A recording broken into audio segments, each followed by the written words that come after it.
We'll work through the maddening contradictions from both parties, from the immigration debate to oil drilling in Florida. Everything's on the table. Florida will be taken off the table.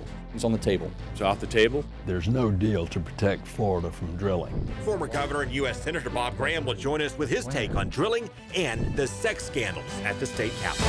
This is Money, Power, and Politics.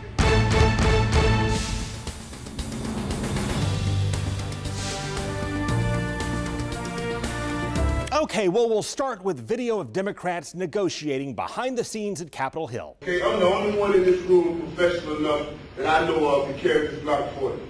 I'm the only one. Oops, wrong video there. That was the viral YouTube video of a firearms instructor shooting himself in the foot. Oops. And the Democrats got rolled this week, hammered by Republicans for closing the government over protecting some illegal immigrants, then hammered by the Democratic base for caving in on it. This process has just created losers and losers. Congresswoman Grisham is right about that. Both parties should be ashamed of the grandstanding and hypocrisy that makes so many people hate politics. Isn't that remarkable? Start with the Democrats and this guy from 5 years ago who said you cannot shut down the government over immigration issues.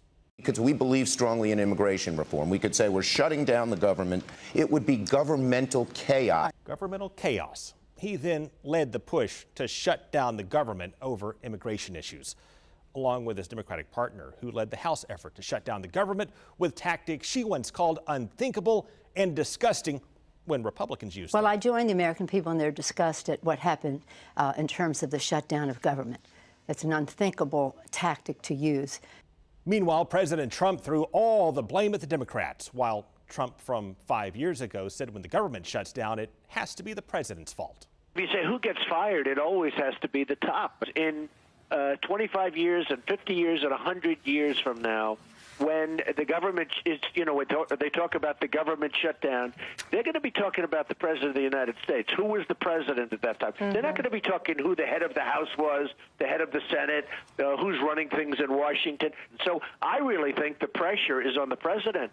But Trump changed his tune on that, even though the president's own party controls both chambers of Congress and the White House, even though he blew up the bipartisan bill that would have protected illegal immigrants who were brought here as kids from deportation, even though he supported protecting illegal immigrants who were brought here as kids from deportation. As in, does anybody really want to throw out good, educated, and accomplished young people who have jobs, some serving in the military? Really? That's bad crazy. So, to recap, Republicans blamed Obama for shutting down the government as Republicans took pride in shutting down the government. Mike Pence, take it away. I say shut it down. And I say shut it down. I say shut it down. Then 5 years after Democrats ripped Republicans for voting to shut down the government, Democrats voted to shut down the government over the very issue they said they should never shut down the government over. Then they blamed it all on President Trump, while Republicans resisted Democrats' calls to fund the military during the shutdown so that they could claim Democrats did not want to fund the military during the shutdown. Then Democrats caved to set up yet another possible shutdown next month. Swell. Meanwhile, after promising that Mexico would pay for building a wall, the president's team said they didn't really mean the Mexican government would pay for building a wall. So he has evolved in the way he's looked at things. In one way or another, it's possible that we could get the revenue from Mexico, but not directly from their government. An impenetrable, physical, tall, powerful, beautiful wall that may or may not be more like kind of a fence. We will begin working on an impenetrable, physical, tall, powerful, beautiful southern border wall. There could be some fencing. There are places where hydrographically, geographically, a wall would not be realistic. Meanwhile, the Trump administration called for more offshore oil drilling. Then the Trump administration pledged to exempt Florida from more oil drilling. Florida will be taken off the table. And so for Floridians, we are not drilling off the coast of Florida. Then the Trump administration said no decision had been made about oil drilling in Florida. What more can you say? Whiplash. Well, we'll show you how this and the next shutdown showdown will likely play out in just a few minutes. But we also have a lot of ground to cover in state news before we sit down with former Governor and U.S. Senator Bob Graham. Everything's on the table. Florida will be taken off the table. It's on the table. It's off the table. There's no deal to protect Florida from drilling. The mixed signals on oil drilling drove a state House committee to pass a resolution to extend the ban on drilling in Florida. But that resolution is not binding. Meanwhile, state lawmakers are also concerned about the high-speed train in South Florida that's running into people and killing them. How many more deaths do we need to read about before something is done? Here's the backstory. The feds offered Florida $2.4 billion to build high-speed rail from Tampa Bay to Orlando. But Governor Scott killed that offer, blindsiding fellow Republicans who helped make it happen. Even after the state spent millions getting it started, Scott's lawyers misled the state Supreme Court about how much money had already been spent to convince the court to not try to bring it back. How do you miss by $79 million in court? Yeah, they made a mistake. After that, a report commissioned by Scott's own administration projected the Tampa Bay high-speed rail would have generated multi-million-dollar profits from the start. But with high-speed rail in Central Florida wiped out, Scott threw his support behind a private high-speed rail project that bypasses Tampa Bay, connecting Orlando to South Florida instead. That one did not have a dedicated strip of land parallel to the interstate as the Central Florida plan did. And now we have private high-speed trains in South Florida colliding with cars at cross-tracks, with 4 people killed since July. That's why state lawmakers are now seeking more oversight of the private train project in the interest of safety. And if hopefully we can get to obviously a better place than where we are today and trying to keep people safe. All of this is playing out as lawmakers are reeling from a wave of scandals that started last year. From this one busted for drunk driving. Hey, you okay? You all right? To this one who quit after slinging racial slurs to members of the Legislative Black Caucus. It was a private conversation and ended up being in the press. To this one who quit for lying to prosecutors. To this one who quit after having a fling with a lobbyist. To this one who quit after facing accusations of groping and corruption. That's just the start. And it brings us to the first question tonight for our special guest. Well, former Governor and Senator Bob Graham, thank you so much for joining me. Thank you, Craig. I appreciate the chance to talk with you and cover lots of subjects. We have a mess in the legislature. What is driving this wave of scandal, and were you governor today, what would you do to try to fix it? First, I think that the scandals that are going on in the legislature are really part of a larger national phenomenon. People are more willing to come forth and say what happened to them and press their case than they had been in the past. That's particularly true of some of the sexual harassment issues. Second, I think that the legislature has gotten a little haughty. It's doing things that if the sunshine were on it, they wouldn't do. There's too much what I call pay for play, where you have to provide some kind of benefit to a legislator in order to get their vote on a particular matter. What I would do, one thing is I would give the Northern District of Florida federal DA the same power that the DAs in the South and the central part of the state have, and that is an integrity unit, so that the legislator would know that they're being watched by some serious professional people. Second, I would try to shut down this revolving door where legislators leave on Monday and on Tuesday they're a lobbyist trying to influence the same people that were their colleagues 24 hours earlier. I think there ought to at least be a 6, 8, or 10-year prohibition on legislators lobbying the legislature. Those are a couple of quick things that I would do. With respect to the Trump administration's pledge to not drill for oil off the Florida coast, pledges can be taken back. Do you trust the administration? I'm waiting to see more tangible indication that this is going to be done and that it will survive the challenge that the other states who didn't get withdrawn are likely to bring against the removal of Florida. But that's not the end of it.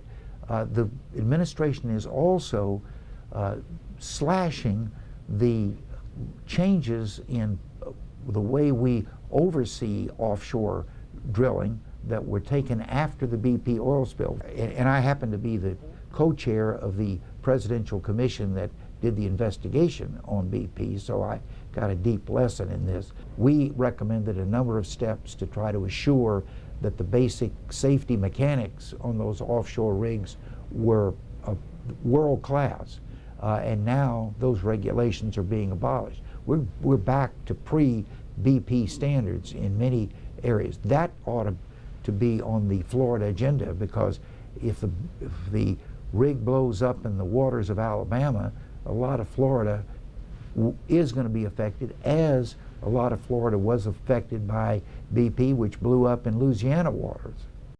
You have strongly criticized the government of Saudi Arabia for playing both sides in the war on terror. The president is strongly embracing the Crown Prince as he consolidates power.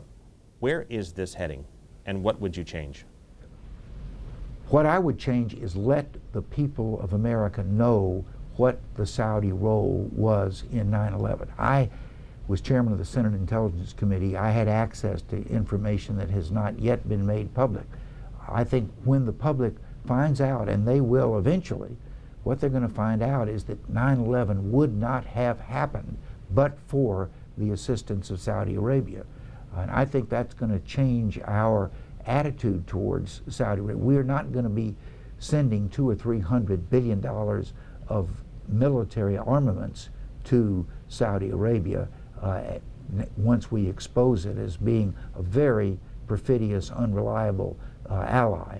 The sooner that exposure occurs, the less damage this false assumption that Saudis are on our side be eliminated. Former Governor Graham, thank you for your time. Good. Thank you. Now, coming up, this former Yahoo executive wants to take over Florida's finances, the state's finances. So we'll put Jeremy Ring to the test, and we'll dig into the state plan to keep us on daylight saving time all year long. Well, the state's chief financial officer manages our money and leads efforts to root out waste and fraud across the state. So tonight, we're putting Democratic candidate for CFO Jeremy Ring to the test. I had the incredible fortune of starting up as one of the first employees of internet pioneer Yahoo. Jeremy Ring says Yahoo opened its entire East Coast operations out of his apartment, and that he was Yahoo's first outside salesperson. Well, after Yahoo took off, Ring took off in South Florida politics. He won a seat in the Florida State Senate, and now Ring is running for state CFO, which is one of the most powerful and important positions in state government. The CFO manages state auditing and accounting, monitors state investments, investigates insurance fraud, and serves as the state's fire marshal. And please welcome Democratic candidate Jeremy Ring. Thank you for joining me. The role of CFO combines a lot of different, very important responsibilities. One of them to serve as state fire marshal. What are your specific qualifications, or do you have any specific qualifications to be the fire marshal? Oh, great question. First person I've ever been asked that question. I actually have been through fire training. I've been endorsed by the Florida firefighters. Obviously, I haven't been a firefighter, and neither is anyone else in the race. You're a fire marshal. You also are effectively a chief auditor. You investigate insurance fraud, or at least lead the investigators. A lot of different things there compared to the lieutenant governor, whose job appears to be to make sure the governor's not dead. And that's his only responsibility, right? So here's my question. When I asked the lieutenant governor if we would all just be better off without him, here's what he said. Is that an essential job that Florida needs, or could the state get by okay and save $124,000 a year without one? Well, it's in the state constitution. Would you support wiping out the position entirely? I think that's up to the voters. They're the ones that created it. They'd have to be the ones to decide. If this came up on the ballot and you had to vote, which way would you vote? I don't know. Ask me if it's on the ballot. He wouldn't say. If your job as CFO is to more efficiently manage state resources, should we more efficiently change leadership around and maybe get rid of a lieutenant governor and give those responsibilities to others? I'm not sure what responsibilities the lieutenant governor has. So why not get rid of it? Well, I think it's You've streamlined government. It's probably constitutional. It's probably a vote of the people. I wouldn't have a problem, and I don't think anyone else would. Look, nobody goes to the ballot to vote for lieutenant governor. Can a lieutenant governor hurt you? Yes. Can they help you? Absolutely not. In terms of investigating insurance fraud, do you support the changes led by Governor Scott and former CFO Atwater to reform no-fault insurance? The no-fault, the PIP, I think we just need to get rid of it. Former Insurance Commissioner McCarty, for years, led efforts to try to ban car insurance companies from discriminating against people based on their occupation and on their education. Should insurance companies be allowed to charge people more on their car insurance based on their education? Heck no. And I wish I had a stronger word I could say than heck. How would you score McCarty as an insurance commissioner on a scale of 1 to 10? Good question. At different times. I mean, I'd average it out at 5. I think McCarty played differently for the person that he was working for. What about Altmaier, scale of 1 to 10? You know, I've been out there, I haven't been elected, but I've been out there talking to insurance agents, not heard a lot of complaints about him at all. Would you keep him? I don't know yet. I'm not going to answer that question, but what I do know is that he seems to be running the ship on time. He seems to be, the balls are rolling. In the federal government, you have an Office of Inspector General that day in, day out churns out audit after audit showing waste, fraud, and abuse in the federal bureaucracy. Why don't we have something akin to that in the state government? Should we? What would you do as the leader of the auditing division of the state to get there? Great question. Well, right now it's a funding issue. The legislature appropriates, the governor spends, the CFO pays. The legislature's got to appropriate more money so we can have more auditors. If the governor and legislature gave you a blank check, what would your ideal budget be? How much would you need to lead those auditing efforts? Oh, I mean, I don't know. We have, however, we'd have to look at everything back. We have to look how many contracts out there. I'd want to get, I don't know if it's 100%, but I want to get to a solid number. Maybe it's 50%. That's tens and tens of hundreds of millions. Well, I don't know if it's $100 million, but it's certainly tens of millions of dollars they'd have to pay to bring in the auditors to do it. In terms of headcount, how many auditors ferreting out waste in state government would you need, and how many insurance fraud investigators would you need? Without a technological answer, and you're just talking bodies, you'd probably need hundreds. But I do think there's probably some technology answers out there to make it a little easier. Where do you stand on the state's efforts to send significant public resources, upwards of $50 million, to Amazon in the promise of jobs? Great question. I think the state should be focused on building the next Amazon. So was it a good idea or bad idea for the state to have invested millions in tax incentives in Amazon? I would have done it differently. I'm not as interested in a fulfillment center. I'd rather take that money and invest it in a venture capital arm, in an entrepreneur within our universities. I'm about building an innovation economy. That's what I'm more concerned about. And that's been my message, is my background. I helped part of the team that helped build Yahoo. So as far as I'm concerned, money that we have it should go to innovation and entrepreneurship. It should go through a startup environment, an economic innovation ecosystem. Mr. Ring, look forward to having you back. Thank you for your time. Thank you. Thank you very much. Now, coming up, see why and when our government could change time in Florida by keeping us on daylight saving time year-round. This week, state lawmakers advanced a plan to change time in Florida. In March, when we move our watches and clocks an hour ahead, some state lawmakers want us to never fall back. A state Senate committee approved a plan to keep Florida on daylight saving time forever.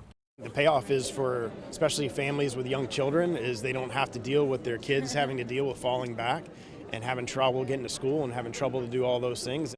Golfers and tourists would love it. Sunshine drives much of Florida's economy. Supporters say tourists may come here more, especially during the fall and winter. And Central Florida Congressman Darren Soto has been pressing for this for years. That 4 months during the year where everybody gets upset because we have darkness so early and kids have to, play inside. Our government first switched to daylight saving time during both world wars to save energy. The idea was to cut back on the use of electric lights by creating an extra hour of daylight near the end of the day. Then President Reagan bumped up the start date to early April. Then President Bush bumped it up again to March. So now that we're on daylight saving time a majority of the year, the state Senate committee advanced the plan to keep it year-round. If you look at the history of switching the clocks back and forth, the reason that it was instituted was in World War I to conserve fuel. Well, obviously we don't have those issues anymore. But critics say daylight saving time saves little or no energy, and staying an hour ahead would knock Florida out of sync with the rest of the nation. The airline lobby also says it would confuse too many people. The state Senate analysis found the cost of the change would be insignificant, but would require people to reprogram their devices to keep them from automatically changing the time when most of the nation falls back in the fall. If the full legislature passes this plan and Governor Scott signs it, Congress and the Department of Transportation would still have to approve it. Coming up, we're going to show you how state lawmakers also make some very big changes to our state colleges and universities. Bright Future scholarships don't cover what they once did, and Senate leadership came up with a bold plan at the start of this session to expand Bright Future scholarships, invest significantly more in colleges and universities all across this state. But there are always competing priorities at the state capitol, and now we know the House and Senate are now millions and millions of dollars apart in terms of how much our universities and colleges will get. That will be one of the defining battles in the waning weeks and days of regular session. There will also be continued fights over how much to spend on state marketing through Visit Florida. Folks, that is our show. We will see you once again this time next week. Take care.